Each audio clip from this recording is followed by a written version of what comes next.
Yo, we have ourselves a fire chapter of One Piece. Wah. The One Piece is real! Which, of course, is real, but do not look it up. I promise you, you will regret it. Look at me. Look at me, sure. If you want to see my full live stream reaction to the chapter, you can go to my Cole Requiem channel. And of course, you can go to my Twitch channel as well for that same stream with, of course, the tier 3 section, the exclusive Twitch content, number 1. Number 2 is if you want to see my anime reaction content, you can go to my Kingu-san channel, link in the box below as per usual, and that content is also on Patreon, unedited, all that fun stuff. So all the material that I do, all the links are going to be in the box below, easy peasy.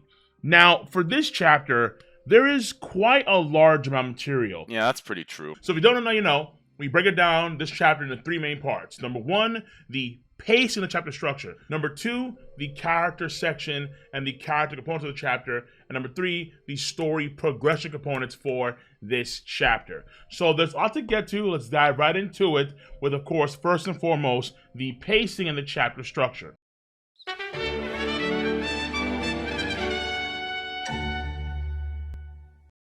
Now for this chapter, we have a total of 7 parts. 7 parts to this chapter. Number 1, the Red Force ship. Number 2 is the flashback of Wano Country, the outskirts of the Fire Capital. Number 3 are the waters around Sphinx Island. Number 4 is Amazon Lily, the Calm Belt. Number 5 is the flashback of Amazon Lily and that war. And then we actually do 5 or 6. We do several different time jumps within that section of the chapter. And then number 6 is back to Amazon Lily in real time. And then number 7 is the Marine ship at sea. So this chapter has 7 parts to it. So this chapter, in terms of pace, is not as good as, let's say, a 2-part or a 3-part, really focused, well-focused chapter One Piece. But as One Piece readers, we are used to this format. However, things do get a little iffy, to say the least. Things do get iffy with the flashback of the Amazon Lily War. One of the things I saw a lot of folks saying during my live stream reaction for the chapter was after the moment Blackbeard blocks the attack of Lou Mihawk, and he does that black hole, and we see the town getting sucked in, people were saying that Blackbeard teleported after blocking Lou Mihawk's attack. But that's not the case. It actually seems that Oda did a time skip moving forward during this crazy war, just showing us a montage of like the best bits of this war. So I was getting a lot of those comments, and that right there I think is a sign that the structure of the chapter wasn't really that good when folks actually think that Blackbeard teleported from one location to another location. So in this Amazon Lily war, there are about 7 times where we actually do jump forward in time. The first time is when Lubo actually enters the battle. We see her firing these lasers. The second time is when you had Vice Admiral Yamakaji hears about Blackbeard coming in, and Blackbeard's already inland by that time. The third time is when Kobe is trying to talk to Boy Hancock in the city. The fourth time is actually when Lou Mihawk takes down Blackbeard's men. The 5th time is when Blackbeard does the black hole after Clash against Lou Mihawk. There is a skip forward in time. The 6th time is when Boro does the slave arrow. And then finally, the 7th skip forward in that one section is when Blackbeard defeats Boa Hancock. So, again, within this one section, we jump forward in time, I would say around 7 times. I won't say for sure, but like around 7 times. So when it comes to pacing and structure, this chapter, I think, is unfortunately subpart okay. Oda could have done, I think, a lot better job. And that confusion when Blackbeard, quote, teleports, end quote, is indicative of a lack of clarity on Oda's part when it comes to the structure and pacing itself.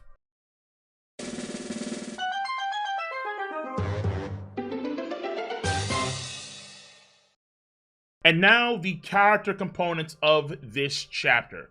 First of all, Marco!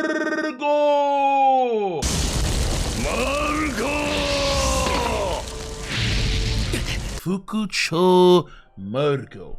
Marco in this chapter makes it sound like he's actually going to retire from the pirate life. Not necessarily, of course, confirmed, but he has that kind of Rayleigh feel to him, where Rayleigh, he's kind of done with a lot of pirate stuff. He wants to chill in Shabondi for the most part, with Shaki, kind of mess around with the slave trade stuff, make some money, that kind of stuff.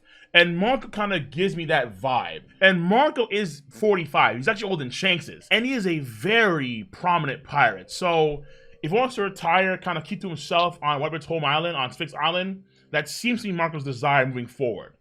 Seems to be, but we'll wait and see in the future. After that, for character, we have Yamato. So number one for Yamato, she did feel Shanks' hockey when he suppressed Green Bull in chapter 1055. This does give more credibility to her observation hockey skills. It does. And then number two is that Yamato reveals the real reason why she wouldn't go with Luffy and company, to protect Wano and Momo from powerful folks like Green Bull. So it seems like what she told Momo in chapter 1057 about walking around the country and doing what Oden did, where Oden did start his journey off with an exploration of Wano country itself in chapter 962. However, the issue here is that fundamentally, it was on the heels of Oden being kicked out of Fire Capital and him wanting to actually fight against Asha Doji and Curry. So his overarching main goal was always to leave Wano country as a whole. But given his circumstances, he decided to actually go about exploring Wano country. If Oden had a chance to leave Wano country, let's say after he cut down the mountain god Boar, he would have left. And for Yamato, you can argue here that these, quote, circumstances would be Green Bull. Green Bull shows up, Yamato feels the need now to stay in Wano country to protect Wano country from forces like Green Bull, which essentially means that if Green Bull did not show up to Wano country, Yamato would actually go with the Straw Hats out to sea. Again, like I explained before in my first take video, very sloppy work, I think, by Eiichiro Oda when it comes to Yamato right now. Because you could argue that this does help Yamato's character, giving us a clear understanding of what Yamato's intentions were for staying here in Wano country, but in the process, we undercut a lot of motives, events, and statements that were established in the past. Akaini's words about the samurai being powerful, so we can't go in there all willy-nilly. The Gorosei's words about Wano country being even more secure now because the borders are still closed. Luffy giving the Strat flag to Momonosuke Company as even more protection against any outside forces. Of course, Momonosuke's own character growth is actually undercut now by Yamato's decision. And of course, Yamato's own past motives are undercut by her current decision to not go with the Straw Hats. Of course, I argue when Oda made the call to cut Yamato from the track crew after his break from chapter 1053. One of the worst feelings when you're reading a story is that a lot of the things that were established prior to, that took like literal years of your time, wind up being a waste of your time. That is what we're getting with Yamato. We wasted a lot of time on her character for all these connections being established, all this hype, all this buildup, and we get nothing. You get nothing! You can argue there's some pluses to it, which is fair enough, fine, but the negatives, I would argue, vastly outweigh the positives. After Yamato, we have Katarina Devon. In River Card Volume 3, it is stated that Katarina hunts down beautiful women across the world and decapitates them. Oh, lovely. She decapitates them and adds their heads to her, quote, collection. In this chapter, she wants to cut off Boy Hancock's head and add her head to her latest treasure. So we have now, in real time, Vivid Card information becoming canon. So Nami, Robin, watch out. Big time, big time. After that, Vasco Shot. Vasco Shot is a very lecherous dude. There was a fear where in the scans, it really strongly implies that he wants to do some things that I can't mention because if I do, Susan is going to clap my ass, which I do not want to happen. And the fear was that the Viz wouldn't translate it properly. No, they've done a good job. Because in the Viz, Vasco Shot explains that he wants to be, quote, good friends, end quote, with Boa, so they should actually take her back alive. And again, we all know what he's trying to say here. So the Vivid Cards, Databook Volume 3 also mentions that even among the level 6 impelled down prisoners, Vasco's shot is particularly brutal. And now we're seeing a small snippet of that, where Vasco's shot has no qualms, basically living a genuine pirate life. Not a shonen pirate life, a genuine, real pirate life. Okay. After Vasco's shot is Kobe. We see during this war against Boa Hancock, and afterwards, when Blackbeard's about to kill Boa Hancock, that Kobe is always trying to minimize the number of lives lost. If things can be resolved peacefully, then he will take that option. This is something that was clearly fostered during Marineford in chapter 579 when he stopped the Kainu. Back then he said that each soldier has a family waiting for them at home, and more lives being lost during that war at that point in time was pointless. So in this case here, in this war, more lives lost equals more sorrow that brings. And it's at that moment during Marineford War that we kind of see Kobe's sense of justice manifesting, and it still carries on to this day. After Kobe is Boa Hancock. Boa Hancock has a bounty of 1,659,000,000 berry after the warlords have been abolished. She is right now 306 million berry less than Crocodile's bounty, but you could argue that it's more genuine since her bounty is actually a solo Empress bounty rather than being a part of this powerful group, the Cross Guild. She right now has the second highest ranked female bounty in One Piece so far after Big Mom. After this, we have Boa Hancock's abilities, her skills. Boa Hancock, we all know, fierce, very fierce, to the point where even someone like Blackbeard is on edge from her abilities. And she even petrified a vice admiral and 2 of the Titanic captains, which indicates to their characters where obviously they're both quite lustful for Boa Hancock in various messed up ways. But what we don't see at all during this flashback is Boa Hancock's hockey usage. She actually relies a lot more, for the time being at least, on her different abilities than rather, at least seemingly, rather her hockey abilities. She also explains in the chapter that her abilities will only work because of her beauty. And if it belongs to somebody else, it won't work at all. And folks were saying during my stream in the chat that Oda did clarify to where it's not necessarily love, but it's strong emotions. So things like fear would also work as well when it comes to the Metal ability.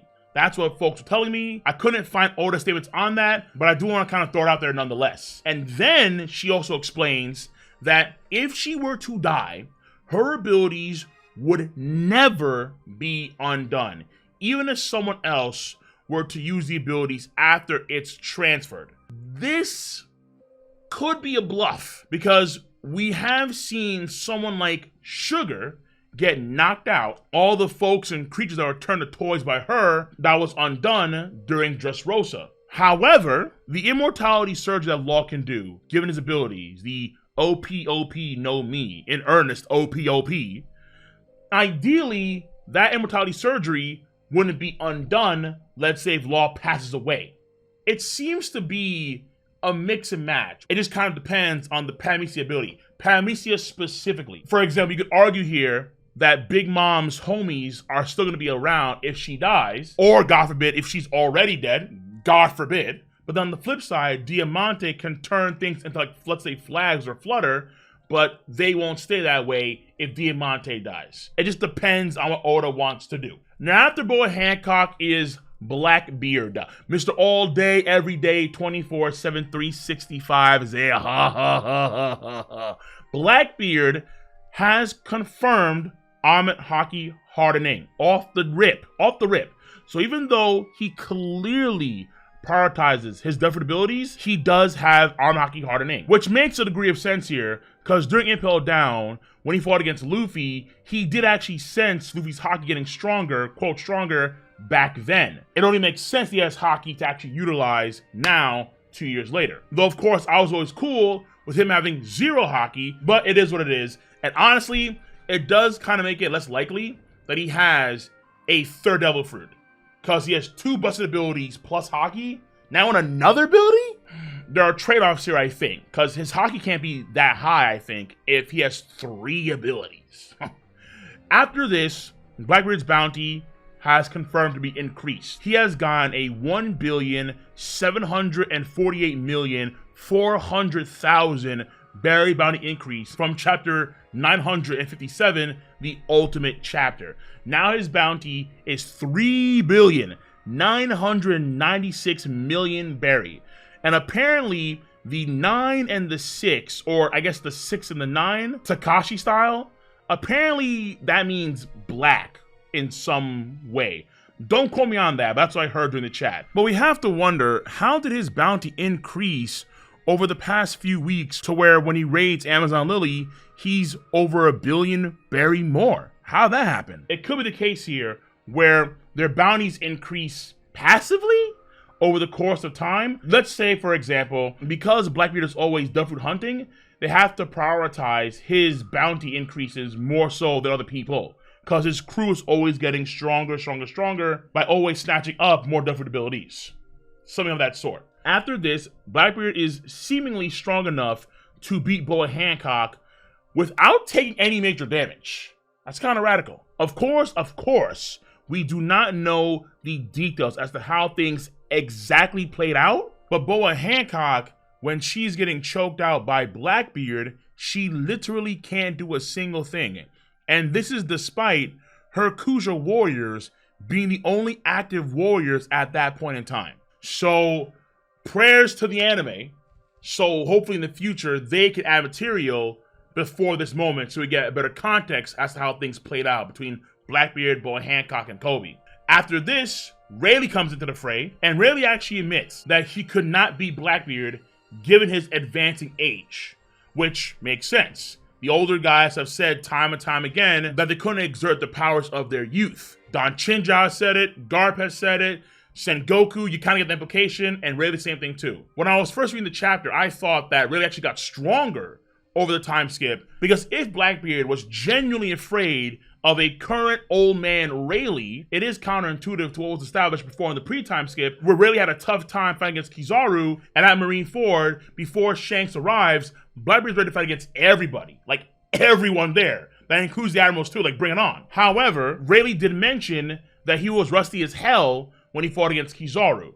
So I thought, okay, maybe that rust was gone, therefore he's better in terms of his skills from the pre-time skip. However, it does not appear to matter at all, because again, he just flat out admits that he just cannot, at this point in time, beat Blackbeard. And this whole thing plays off of Blackbeard being what? Super, unbelievably cautious. When Rayleigh pulls up, this clip right here of Dio Brando is synonymous with Blackbeard's energy.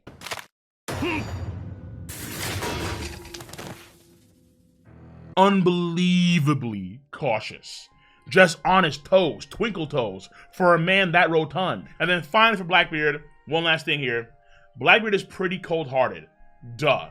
But we see here that it even applies to his own crew mates. Even though he will give them what they want.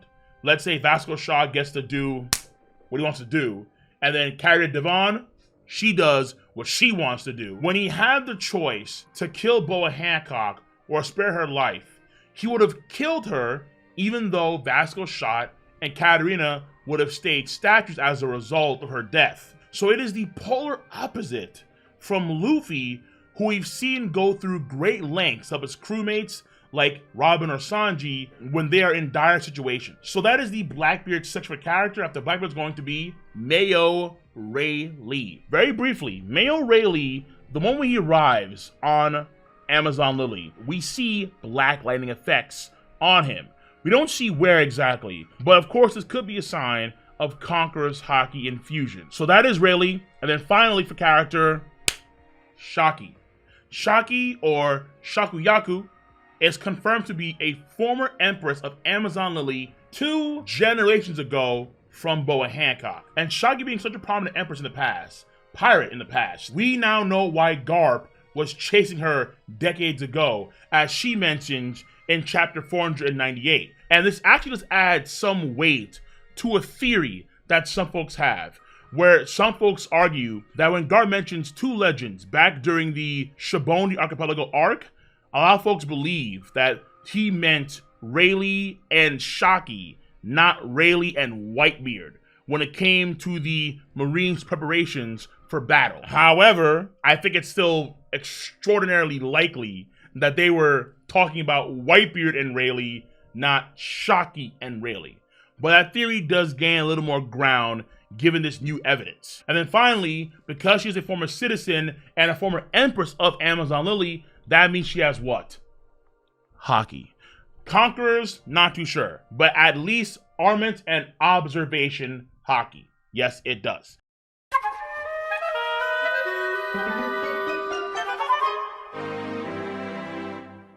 And now finally, we have the story progression components for this chapter.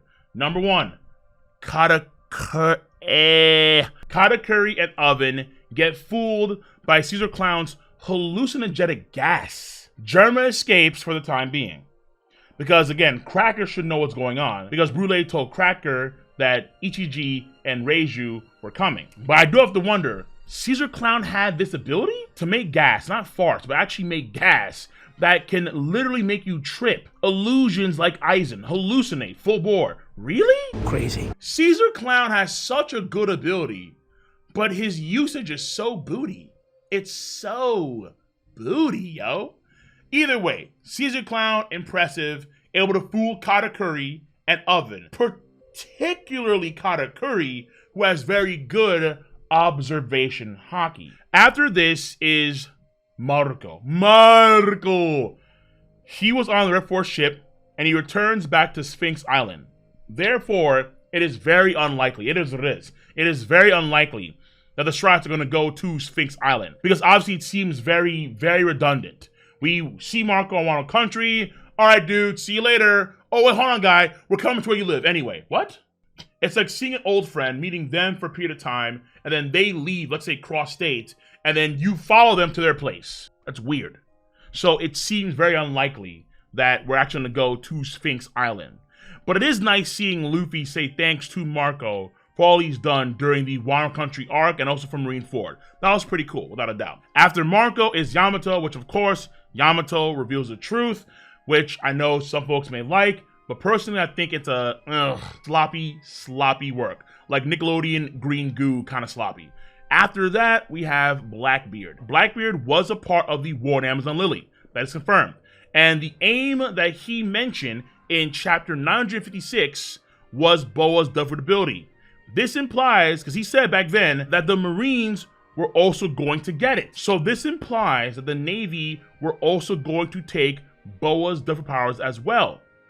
Why? I'll get to that real soon. After this is we're actually going to see what happened on Amazon Lily as a result of the war. And Amazon Lily's topography has changed big time because of the war with the Marines and the Blackbeard pirates. And of course, the main offenders are the Seraphim Pacifista. Very biblical here. Seraphim. Ooh.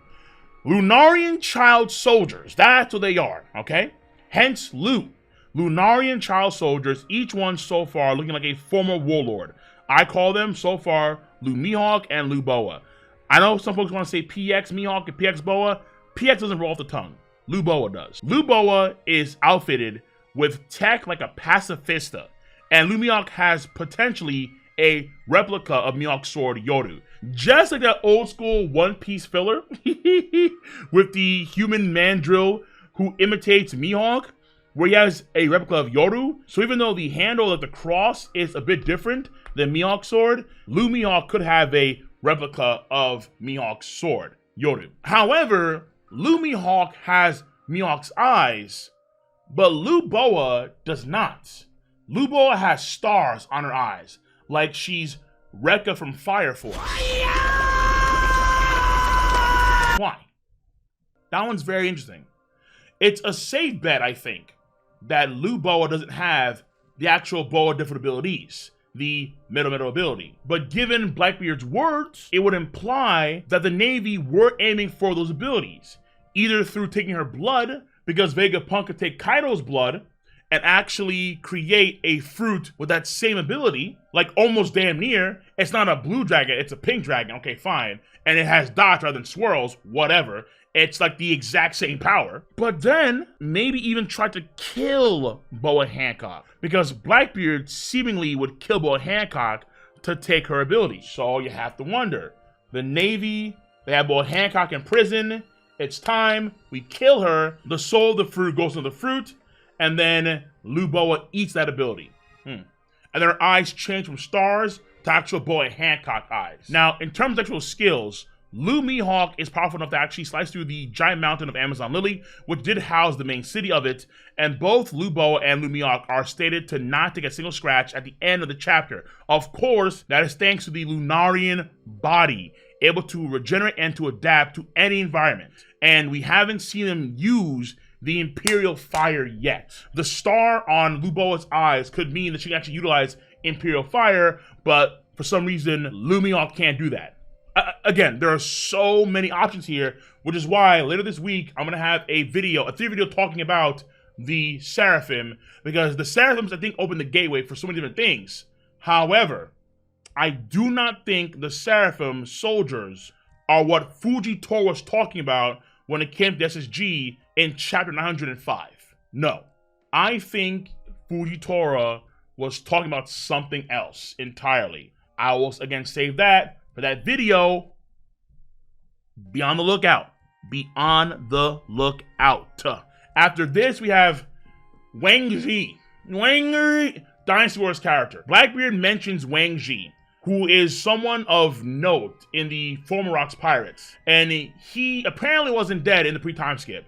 He was actually on Fullet Island, and that was his base.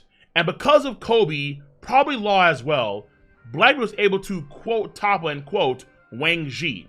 So he might be dead now, or he could be out there in the New World somewhere, lurking, ready for his next move. Maybe. It's also hard to tell in both the Viz and the scans. Hard to tell if Wang Ji and Blackbeard themselves were actually at Rocky Port, or if it just involves their men. So let's say Wang Ji's men were defeated by Law and Kobe at Rocky Port. As a result, Wang Ji's manpower was reduced.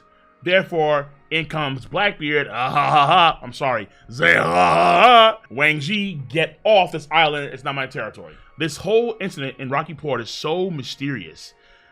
Law's involved, Kobe's involved. Now you have former Rocks Pirates, Wang Ji, and you have Blackbeard involved. This needs a lot more shine. So hopefully in the future we get a lot more of what happened during the Rocky Port incident. I hope we do. After that, Rayleigh comes in to stop the war. He pulls a Shanks. He stops the war on Amazon Lily. All forces were done. He'll mediate between Blackbeard Pirates, Marines, and the Kuja Warriors of Amazon Lily. But as a result, somehow, some way, Kobe gets captured by Mr. All Day Every Day. Kobe captured by the Blackbeard Pirates. The main thing here, of course, is that it leads to some sword action, since we do theorize that Kuzan is a member of Sword. So, Kobe, Sword, Kuzan, potentially Sword. That can mean some big things for Sword in the near future.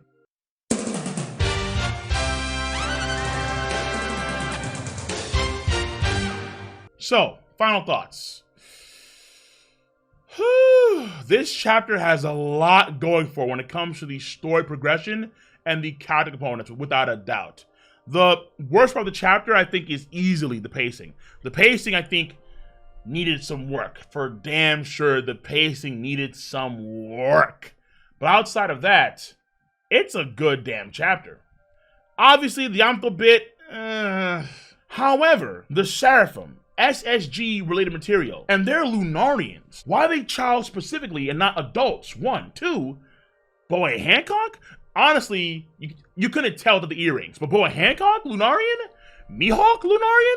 It makes the theory glands salivate. It does. And I think for the most part, it involves math, like hardcore math stuff. But I'll get to that in my theory video later on. And it is good seeing Boa Hancock's bounty. Yeah, yes it is. Boa Hancock is fierce, without a doubt. And now we know, and well, we get a better idea as to how fierce she is. We get a better idea. We can't say for certain, because we know that bounty doesn't equal necessarily power per se, but we get a better idea now. And Kobe and Sword, I think, is going to be very important. We actually may find out as a result of Kobe going over to the Blackbeard Pirates, talking to Aokiji, Kuzan. We actually may find out relatively soon what went down on Punk Hazard between Aokiji and Akainu if they are both members of SWORD. Because I forgot what chapter it was, but in the cover story where you have Sakazuki and Borsellino, they're in some Japanese-themed room. We see a sword tattoo right here on Akainu's arm. So you have to wonder, what are the deeper machinations going on with the Marines? CP0, Aegis Zero, SHIELD. We have a better sense of them than we do SWORD. SWORD's actually more secretive than SHIELD, even though SWORD can have potentially more prominent folks, like again, Kuzan, Sakazuki, Sengoku, Garp. And then the reasons why would be probably a play on the Holy Land for some reason, and of course that would involve Emu. So there are options, yo. So that all being said, this chapter is going to be a 7.5 out of 10. Not an 8 or 9, a 7.5. Close to an 8 for sure. But I would argue this. This chapter is held back by mainly the pace and the structure.